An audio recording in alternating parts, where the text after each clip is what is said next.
Today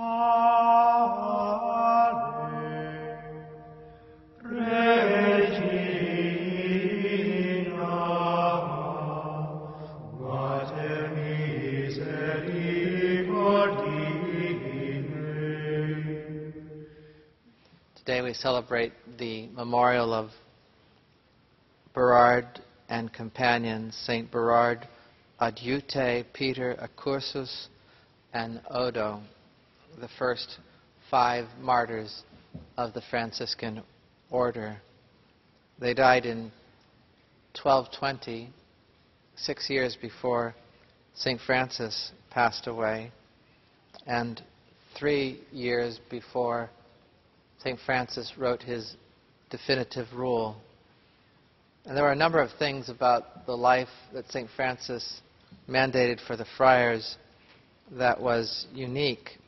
But one of the things came at the very end of the rule, which, as I say, he wrote 3 years after the deaths of Saints Berard and companions, which was his chapter about going to the missions, specifically going among the infidels for the conversion of the Muslims. And he said in the rule that it was something that if a friar was so inspired to do, that he should request of his superiors to go to the missions, and if the superior, and only if the superior, deemed him able to undertake that kind of work, was he to give permission. And the interpretation of the rule from the beginning till now was that that 12th chapter of the rule made it a matter of supererogation, namely above and beyond the call of duty, to go to the missions. And the way that's been lived in the order for all these centuries is that when a friar would join the order, he'd be assigned to a certain province. The territorial jurisdiction where he entered the order, and there he would stay, and his superiors would never send him outside of the province unless he requested to go to the missions. So it was always considered that the 12th chapter sort of limited the power of the superior to send friars beyond the confines of the province. So it really was a matter, missionary life, even though so many places, for example in America, were evangelized by the Franciscans, it was voluntary. It wasn't something that the friars were required to do. It was something that they volunteered to do.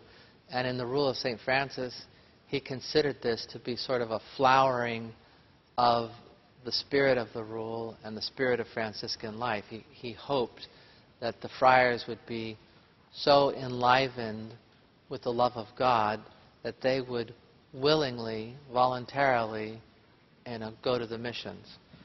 And so Berard and companions, along with the ones I mentioned, Adiute, Peter, Accursus, and Odo, along with another friar by the name of Vitalis, left Italy in 1220 to go and preach to the Muslims. And their first destination was Seville. Along the way, Brother Vitalis got sick and had the rest go along without him.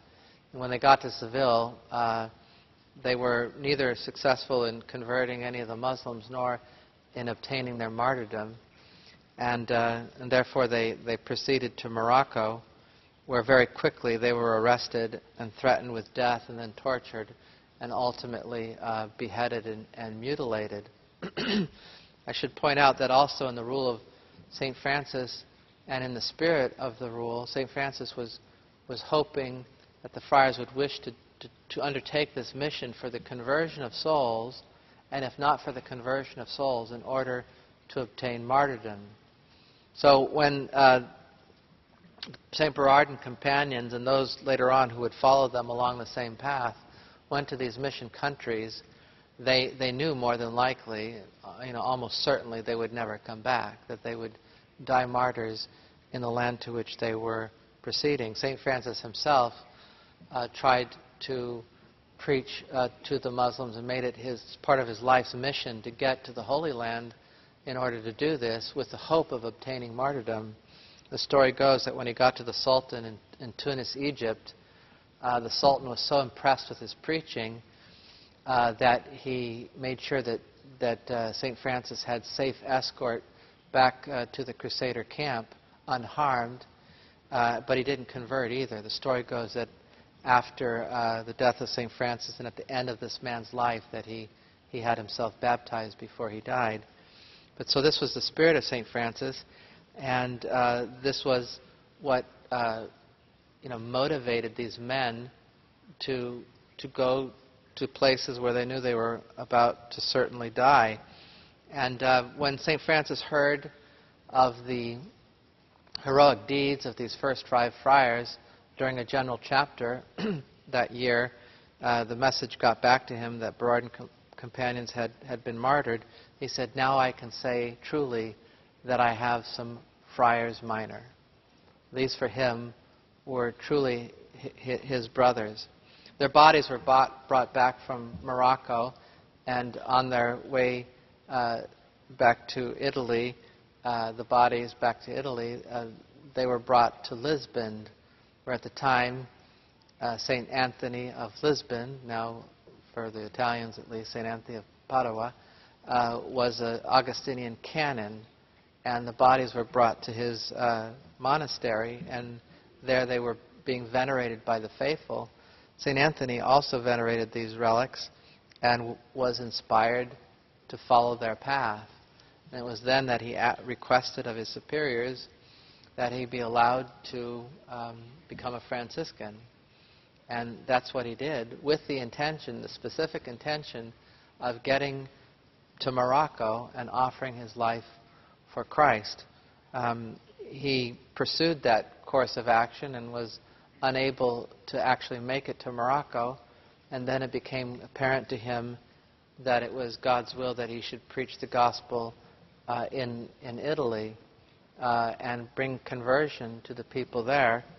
And that's what he did, of course, and became a great preacher and a great worker of miracles. But you can see how the two things were tied together in the original spirit of St. Francis and in these very heroic friars. The conversion of sinners and those who were farthest away from the church, and the willingness to be a victim for Christ and for souls. And even if it didn't consummate the spirit, even if the spirit was not consummated in the actual martyrdom of these friars, like it was in the case of Berard and companions, then it translated into an apostolic zeal that was fruitful, as it did in the life of Saint Anthony of Padua. And that, of course, is the spirit that the friars of the Immaculate are trying, in our own feeble way, to inculcate.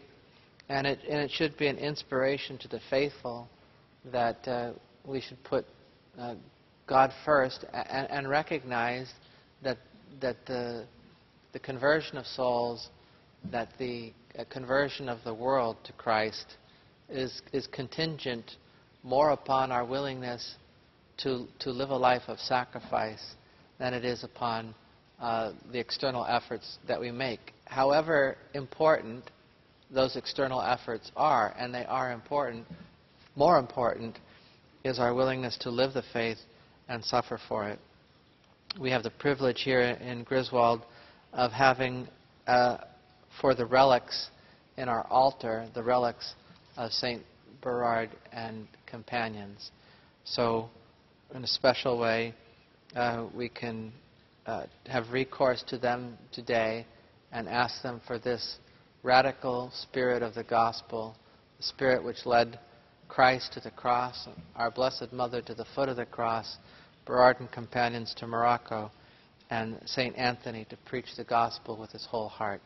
That spirit of prayer, of sacrifice, and of zeal for souls.